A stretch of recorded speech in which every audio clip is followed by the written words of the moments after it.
प्रभात आपको बच्चों। मैं डॉक्टर प्रशांत। पहले जो हमने आपको बताया था, पहले हम आपको यह बता रहे थे कि आपको अपने से द्वारा जो कुछ भी आप अगर कोई भी शब्द आप अगर कहना चाहते हो, कोई वर्ण अगर बोलना चाहते हो, तो वह आप बिल्कुल ठीक प्रकार से कैसे पाएंगे। बोल तो बिल्कुल सही साफ को कहने के लिए, साफ बोलने के लिए क्या क्या उसके दोष होते हैं, क्या क्या उसकी मुख्य वजह होती है, कारण होती है, तो वो हम आपको पहले वाली जो थी वीडियोस में हम आपको बता चुके हैं। तो आज आपका जो पार्ट है, आज आपका जो पॉइंट है, वह है आपका पठन। तो भाषा के कहा जाएगा कि भाषा के दो होते हैं प्रकार, और वह आपको पता है कौन कौन से होते हैं। भाषा के अगर आपसे कोई भी दो प्रकार आपसे अगर कोई जान बैठे, पूछ बैठे, तो आपको बताना है कि भाषा के दो प्रकार होते हैं। पहला तो आपका होता है मौखिक, है ना, और दूसरा आपका होता है लिखित।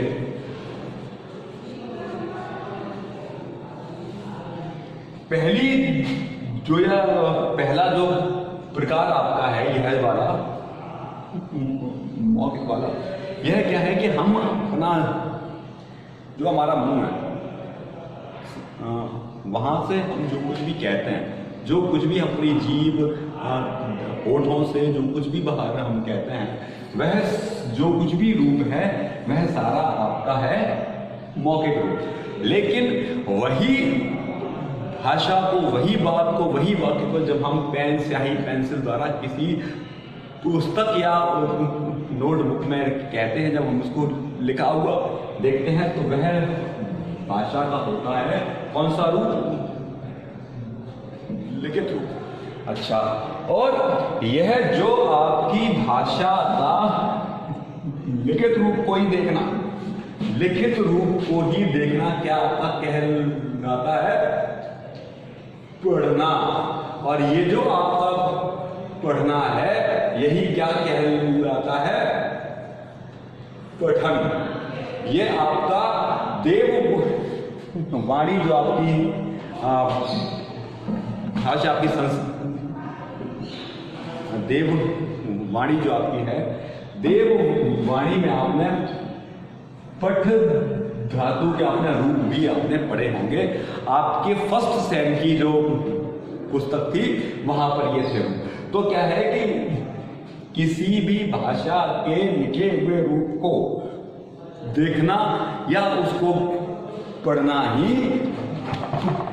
पठन कहलाता है ना।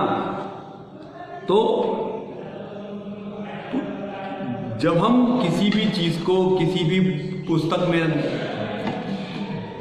देखते हैं, लिखा हुआ देखते हैं, तो हम उसको पढ़ते हैं, और पढ़ने के बाद वह वाक्य, वह क्या हमको अर्थबोध क्या देना चाहता है, तो यह जो भी प्रकार हैं आपके, ये जो कुछ भी पॉइंट हैं, ये सब आपके पठन ही कहलाए जाते हैं। अच्छा, दूसरी बात क्या है कि आपके एक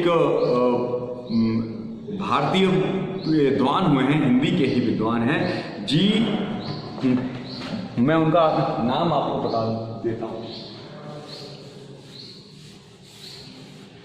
उन विद्वान का नाम है जी कृष्ण, सॉरी जी, जो आपका एस भी है, जी एस कृष्णप्पा। ये एक परिभाषा अपनी सौंपते हैं, और परिभाषा क्या है? ये कहते हैं कि साक्षरता की सबसे बड़ी दिक्कत, समस्या ये है कि लोगों को केवल यह बताना कि वह कैसे पढ़ना सीखें, और वह पढ़ने के लिए बहुत ज़्यादा बेचैन भी हों, और उन सभी व्यक्तियों में पढ़ने के प्रति प्रेम भी जागृत होना चाहिए। और जब भी वह किसी पुस्तक या पाठ को पढ़ें तो उनको सानंद भी मिलना चाहिए। और सबसे बड़ी बात है कि पठन कौशल संबंधी योग्यताओं पर साधिकार हो जाने पर और पठन योग्यता प्राप्त हो जाने पर पढ़ने की प्रक्रिया सुमधुर और मजबूत हो जानी चाहिए। अन्यथा विद्यालय से जाने पर बालक को पढ़ना जानने के बाद भी वह पहले के जैसा जाहिल ही रहता है या वह जाहिलपन की स्थिति में पहुंच जाता है। तो सबसे बड़ी बात यह है कि जो भी आपका साक्षर हो वह सबसे पहले एक अच्छा पाठक होना चाहिए। मतलब कहने की बात यह है कि जितने भी पढ़े लिखे लोग हैं उन सभी पढ़े लिखे लोगों को पठन में सानंद की प्राप्ति होनी चाहिए। दूसरी आपकी एक और विद्वान है उषा।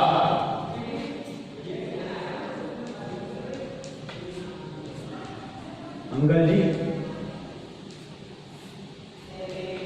ये भी अपनी परिभाषा को देती हैं और कहती हैं कि लिखित सामग्री को पढ़ते हुए अर्थ को जानने की प्रक्रिया को ही पठन कहते हैं। कि मतलब जो कुछ भी हम भाषा का ये जो लिखित रूप देख रहे हैं ये इस वाले पूरे प्रकार को देखते हुए क्या जानना, उसके बारे में अर्थ को उसके मानना और महसूस करना ही पठन कहलाता है। तो यह क्या है कि यह सब कुछ भी आपका क्या है, पठन ही है। जो कुछ भी हम पढ़ते हैं और पढ़ने के बाद हम के परिभाषा को, अर्थ को भी प्राप्त करते हैं, है ना। तो ये चीज आपकी पास हो या क्लियर हो गई। दूसरा आपका जो टॉपिक आता है, पॉइंट आता है, वह है आपका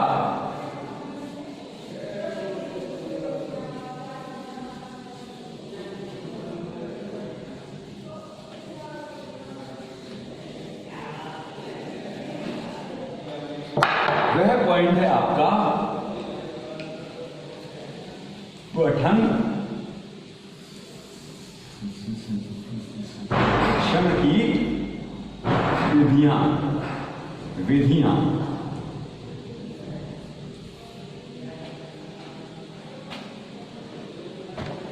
ये आपका कहता है कि पठन में यदि हम यह चाहते हैं कि बालकों को पठन के प्रति ज़्यादा जानकारी हो, वह ज़्यादा उसमें अपना मनोरंजन वाला अगर दृष्टिकोण हम उसमें लें तो हम पठन को बहुत ही न्याय संगत बना सकते हैं। मतलब हम अगर बालक को वह सामग्री पढ़ने के लिए दें कि बालक उसको पढ़ते हुए बालक का एंटरटेनमेंट हो, तो बालकों को स्वर व्यंजन वर्णमाला से परिचित करवाया जा सकता है। परंतु पढ़ाने का जो मेथड है, जो तरीका है, वह अगर प्राध्यापक का सानंदपूर्ण नहीं है तो बालकों को उसमें बोरियत होगी और वह पढ़ने की इच्छा को नहीं चाहेंगे, वह किसी भी चीज़ को पढ़ना फिर नहीं चाहेंगे अगर उनको पढ़ते हुए बोरियत महसूस होगी तो।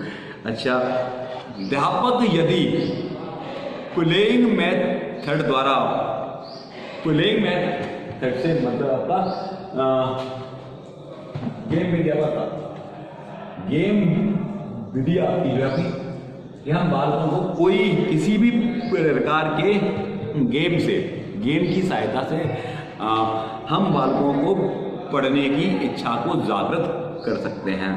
यदि यही वाली बात को हम आपके LONDUN आपकी लंदन बोर्ड ऑफ एजुकेशन जो है वह एक बात बोलता है आपकी, वह क्या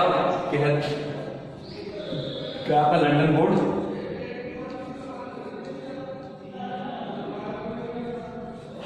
ऑफ एजुकेशन यही बात को कहता है कि पुस्तकों के प्रति प्राध्यापकों के लिए बहुत सारे बातें उन्होंने कही, और यही में वही पुस्तक में उन्होंने कहा कि पढ़ने की पहली सीढ़ी बच्चों के लिए गेम्स होते हैं, या कि उनके जो कि वो खेल खेलते हैं, वह जो खेल है वही पढ़ने की पहली सीढ़ी है। और बच्चों को, और ये जो जितने खेल हैं वह बच्चों को मालूम होने चाहिए, और यदि यह खेल बच्चों को अच्छे प्रतीत होंगे तो यह भावना उन छात्रों के बहुत शीघ्र भीतर पैदा होगी कि वह अध्यापकों से अच्छी अच्छी साहित्य की बातों को देखें, पद्य साहित्य का ज्ञान लें, गद्य साहित्य का ज्ञान लें, कहानियों को देखें, गीतों को सुने, है ना। और बहुत बहुत बड़ी बड़ी पेंटिंग्स की व्याख्या में लिखे हुए विचित्र जो आपके होते शब्दों का जो महत्व है, जो उनका तिलिस्म है, मिस्ट्री है, वह भी उसको समझें। और अगर हम साइकोलॉजिकल मनोवैज्ञानिक ढंग से बालकों की इच्छा, उनकी उम्र, उनका वर्ग और उनके मन की भावनाओं के अनुरूप विषय वस्तु को प्रस्तुत करना होता ही हमारा मुख्य उद्देश्य होना चाहिए। और वर्तमान के जितने भी एजुकेशन से संबंधित विद्वान हैं वह कहते हैं कि पठन का जो ज्ञान है वह प्रारंभ से तार्किक नहीं बल्कि मनोवैज्ञानिक ढंग से बच्चों को ज्ञान देना चाहिए।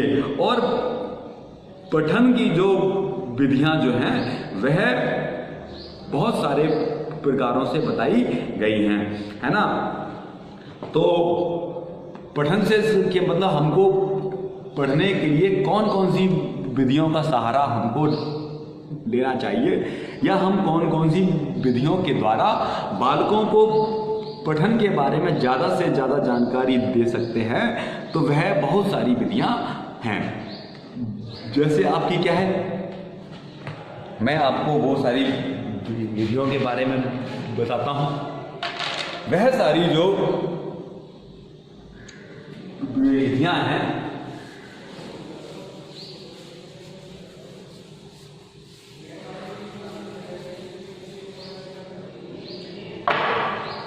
ये आपकी 7 प्रकार की होती हैं। पहली आपकी अक्षर बोध विधि,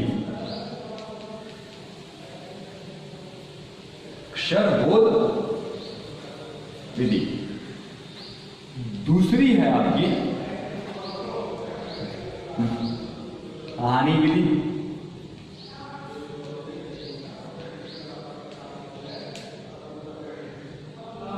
तीसरी है आपकी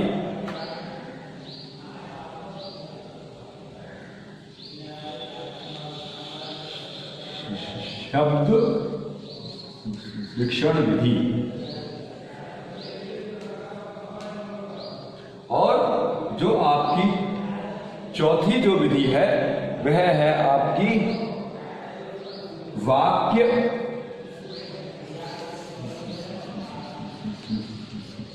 शिक्षण विधि। और आपकी विधि नंबर 5 है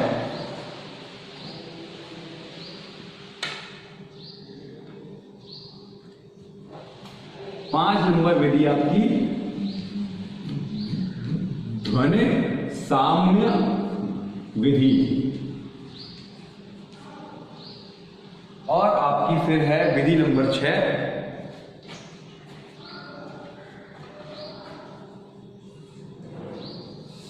साहचर्य विधि, और विधि नंबर 7 है आपकी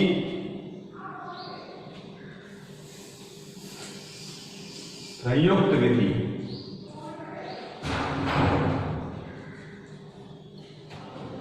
ये 7 प्रकार की आपकी विधियां बताई गई। पहली अक्षर बोध विधि, कहानी विधि, शब्द ज्ञान विधि, वाक्य ज्ञान विधि, ध्वनि साम्य विधि, साहचर्य विधि और संयुक्त विधि। ये आपकी कुछ विधियां बताई गई। ये विधियों में हम अगर हम आपकी सबसे पहले वो करें, बात करें तो यहां पर क्या है कि पठन के लिए सबसे ज़्यादा जो महत्वपूर्ण जो बात है वह यह बात है कि हमको पठन की संपूर्ण जानकारी बालकों को देनी है। तो हम यहाँ पर क्या करते हैं, हम सबसे पहले आपकी अक्षर बोध विधि के बारे में मैं आपको जानकारी देता हूँ, है ना। सबसे पहले हमारी आती है अक्षर बोध विधि। तो यह विधि आपको क्या है कि आप इसको ऐसे जो है ना, अक्षर आपको पता ही है कौन से होते हैं, वर्णों को कहते हैं, और बोध कहते हैं ज्ञान को, है ना। तो ये विधि के द्वारा हम क्या कहते हैं, सबसे पहले हम बालकों को वर्ण का ज्ञान देते हैं। या ये बात आपको पता है, हम सबसे पहले बच्चों को क्या बताते हैं, स्वर और व्यंजन आपके आ इ ई का हम बच्चों को ज्ञान देते हैं। तो सबसे पहले क्या है, अब हमने क्या किया कि बालकों को आ इ ई का खा गा के बाद हमने उनको स्वर व्यंजन के कैसे वो स्वर और व्यंजन कैसे मिलते हैं, स्वर के मेल से, है ना। फिर हम उनको जोड़ जोड़कर आपके शब्द बनाते हैं। जैसे हम क्या देखते हैं बचपन में, रा के बाद हमने लिया स्वर आ, फिर हमने लिया व्यंजन मा, फिर हमने लिया आ, है ना। तो ये क्या बना आपका राम, है ना। तो हम यूं उनको जोड़कर शब्द बनाते जाते हैं और हम बालकों को यह सब कुछ बताते जाते हैं। और जब बालक यही सब की प्रैक्टिस करते भाषाई विज्ञान में यह विधि सबसे ज़्यादा बेस्ट समझी जाती है। परंतु बहुत सारे जो पाश्चात्य विद्वान जो हैं, भारतीय विद्वान जो हैं, वो कहते हैं कि यह विधि आपकी पूर्ण रूप से मनोवैज्ञानिक विधि नहीं है, क्योंकि ये क्या करती है कि ये विधि में हम बालकों का जो समय है वह बहुत ज़्यादा वेस्ट होता है। तो अक्षरबोध विधि के ज्ञान देने का जो ढंग है, जो प्रकार है, वह निम्न प्रकार से समझाया जा सकता है ना। अक्षरबोध विधि के प्रकार आपके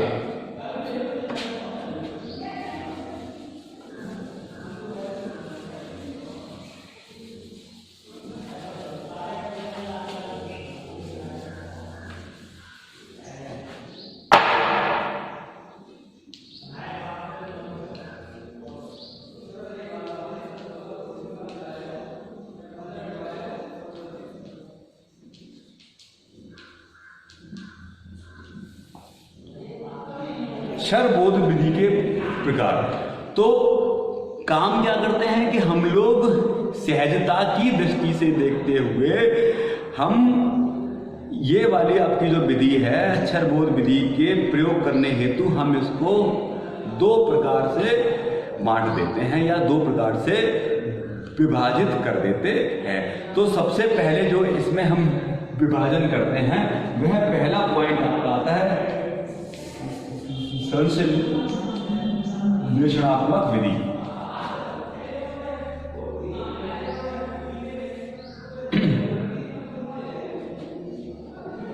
ये आपकी जो विधि है, ये विधि में वर्ण की पहचान पर बल दिया जाता है, लेकिन वह जो वर्ण है क्या उसका महत्व है, क्या उसकी परिभाषा है, क्या उसका है वह बात पर बल नहीं दिया जाता।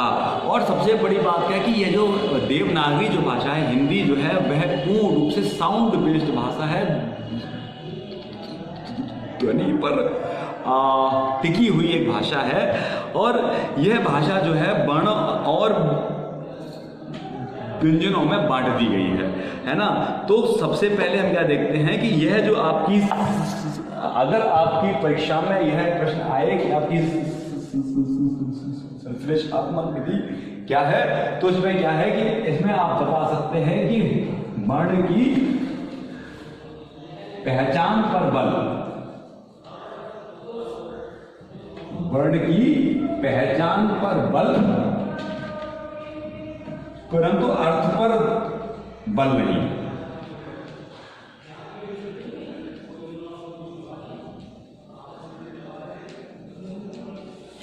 है ना। ये वाली विधि की बस खासियत यही है कि ये केवल जो आपका जो वर्ण आप जो देख रहे हैं, अक्षर आप जो देख रहे हैं, अक्षर जो आप देख रहे हैं, वह वर्ण और अक्षर की पहचान पर ही केवल यह बल देती है। बाकी वह वर्ण का प्राय उसका क्या है यह नहीं बताती है। और ये वाली विधि के आपके सोपान कौन कौन से हैं? संश्लेषणात्मक विधि के सोपान।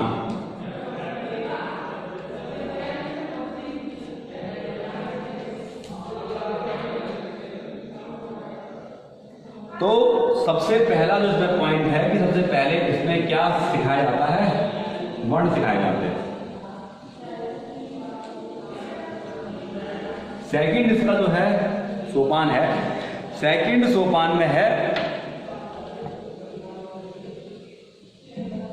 कि वर्ण सिखाने के बाद हम बालकों को शब्द कैसे बनाएं, यह है बताते आपके शब्दों को बनाना, है ना।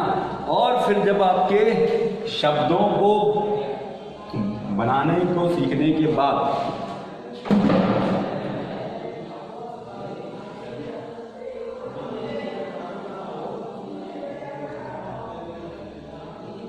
फिर जब हम आपके नंबर 2 पर जब हम बालकों को शब्द बनाना सिखा देते हैं, तब हम तीसरे नंबर को बालकों को ज्ञान देते हैं कि उनको मात्राओं का ज्ञान दिया जाए। मात्राओं का ज्ञान, है ना। ये मात्रा बड़ी आ की मात्रा, छोटे ऊ की मात्रा, बड़ी ए की मात्रा। फिर हम बालकों को मात्राओं के सहारे वर्णों को पढ़ना बताते हैं। और फिर क्या है, पॉइंट नंबर 4 आपका कहता है कि मात्राओं के ज्ञान देने के बाद फिर मात्राओं से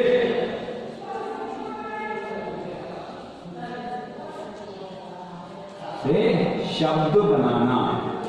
फिर हम चौथे सोपान में बालकों को मात्राओं से शब्द बनाने की प्रक्रिया को बताते हैं। तो ये आपका क्या था कि ये वाली विधि में सबसे पहले हम बच्चों को बताएंगे आपके वर्ण, फिर वर्ण के बाद वर्ण से कैसे बना जाएगा शब्द, और वो शब्द के बाद फिर उसके बाद जो मात्राओं का ज्ञान, और मात्राओं का ज्ञान देने के बाद हम बालकों को बताएंगे कि मात्राओं की सहायता से शब्द कैसे बनाए जाएं, है ना। तो ये थी आपकी कौन सी विधि? संश्लेषणात्मक विधि। सेकंड की अगर हम बात करें, सेकंड पॉइंट पर जब हम आए,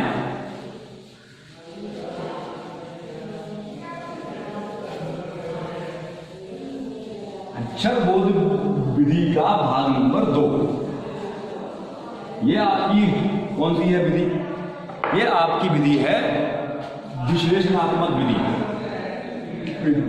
विश्लेषणात्मक विधि।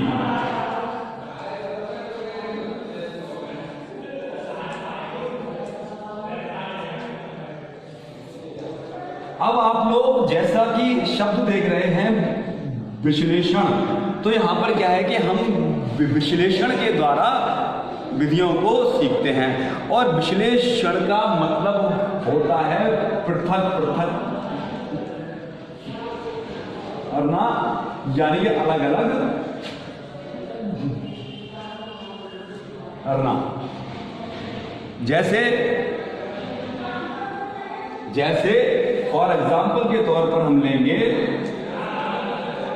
तो वाक्य से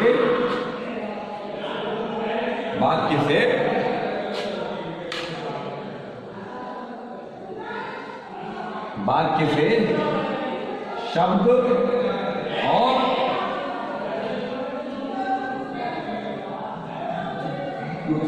वर्णों को वाक्य में शब्द और वर्णों को पृथक या अलग करना।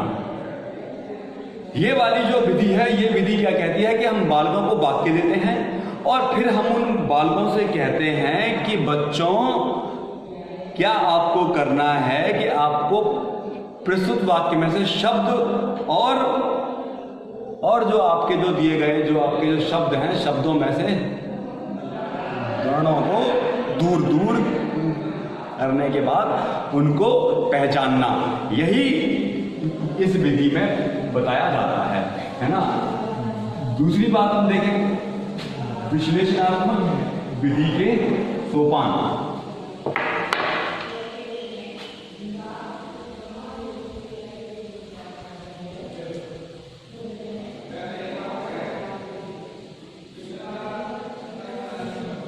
विश्लेषणात्मक विधि के अगर हम सोपान की बात करें तो यहाँ पर क्या है कि सबसे पहले छात्रों को शब्द सिखाए जाते हैं, शब्द,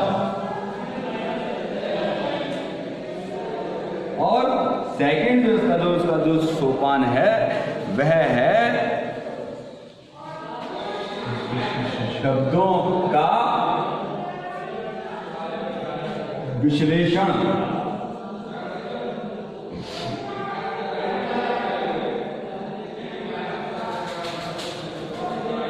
के बाद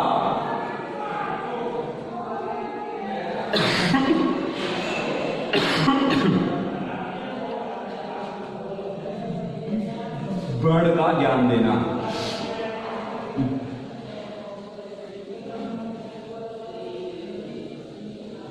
सबसे पहले हम इसमें क्या आपके शब्द, और फिर सेकंड नंबर पर हम क्या बताते हैं कि हम उनका विश्लेषण के बाद हमको वर्ण का ज्ञान कैसे देना है। और विश्लेषणात्मक जो विधि है, यह विधि को भी दो भागों में बांटा गया है।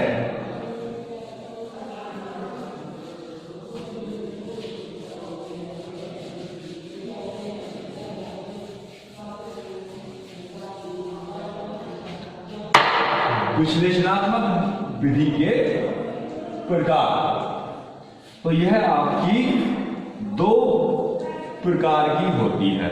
सबसे पहली बात 2 प्रकार है, और 2 प्रकार में इसमें जो पहला जो पॉइंट है वह आपका शब्द वर्ण विधि,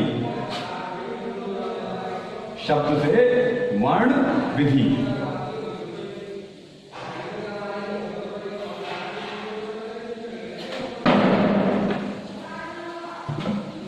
ये आपकी जो विधि है, प्राचीन काल में जब बालकों को किसी भी भाषा का ज्ञान दिया जाता था तो केवल यही विधि के द्वारा बालकों को दिया जाता था। और इसमें क्या है कि सबसे पहले हम बालकों को क्या कहते थे, आपके शब्द, और वही शब्द उनको बोल करके, लिखवा करके और बार बार उनका उच्चारण द्वारा उनको सिखाया जाता था, और बार बार छात्रों से पढ़ने को भी कहा जाता था। और यह विधि को सबसे पहले अगर आपसे प्रश्न पूछ बैठे कि ये जो आपकी शब्द से वर्ण विधि को सबसे पहले अपनाने वाला देश था आपका जर्मनी, और जर्मनी के बाद ये विधि को अपनाने वाला दूसरा देश था आपका अमेरिका। अगर आपके बहु विकल्पी में ये प्रश्न आए कि शब्द से वर्ण विधि को सबसे पहले कौन से देश ने माना था, तो वह आपका जर्मनी है। और दूसरा जो देश है वह आपका अमेरिका है। और यही विधि में देखो और बोलो विधि को भी सम्मिलित कर लिया गया था। अच्छा, और ये वाली वाक्य विश्लेषणात्मक विधि की जो सेकंड जो आपकी विधि है वह है आपकी वाक्य विधि। पॉइंट नंबर 2 आपका है वाक्य विधि। सेकंड पॉइंट पे वाक्य विधि।